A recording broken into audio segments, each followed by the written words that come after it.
पुढील 4 दिवस खूपच धोक्याचे. या जिल्ह्यात चक्रीवादळ आणि अतिमुसळधार पाऊस. नमस्कार, शेतकरी राजा या यूट्यूब चॅनलमध्ये मी आपलं सर्वांचं स्वागत करतो. जर तुम्ही आपल्या चॅनलवरती नवीन असाल तर आपल्या चॅनलला सबस्क्राईब करा आणि व्हिडिओची माहिती आवडल्यास व्हिडिओला लाईक करून जास्तीत जास्त शेअर करा. महाराष्ट्र राज्यात फेब्रुवारी महिन्यात उत्तरार्धात हवामानात मोठी उलथापालथ होण्याची शक्यता आहे. राज्यात वाढत्या उन्हाच्या तडाख्यासोबतच आता अवकाळी पावसाचे संकट देखील उभे ठाकले आहे. प्रामुख्याने 23 ते 25 फेब्रुवारी या दरम्यान मराठवाड्यातील काही भागांमध्ये वादळी वाऱ्यासह पावसाचा इशारा देण्यात आलेला आहे. राज्यातून थंडीने आणि आता अधिकृतपणे रजा घेतली असून उन्हाळ्याच्या झळा बसण्यास सुरुवात झाली आहे.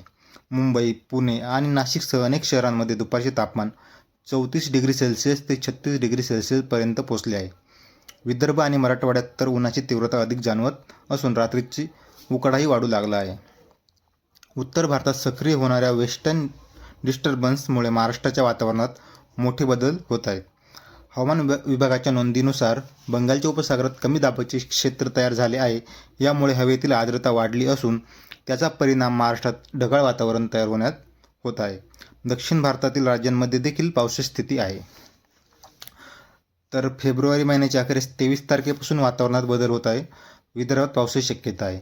तर मार्च महिन्यात पाहायला गेलं तर फेब्रुवारीपेक्षा जास्त अस्थिरताही आणि अवकाळीचे सावट मार्च महिन्यात पाहायला भेटणार आहे. एप्रिल आणि मेमध्ये देखील हे 2 महिन्यात सर्वात आव्हानात्मक असतील. गारपिटीचा धोका या महिन्यांमध्ये वाढू शकतो.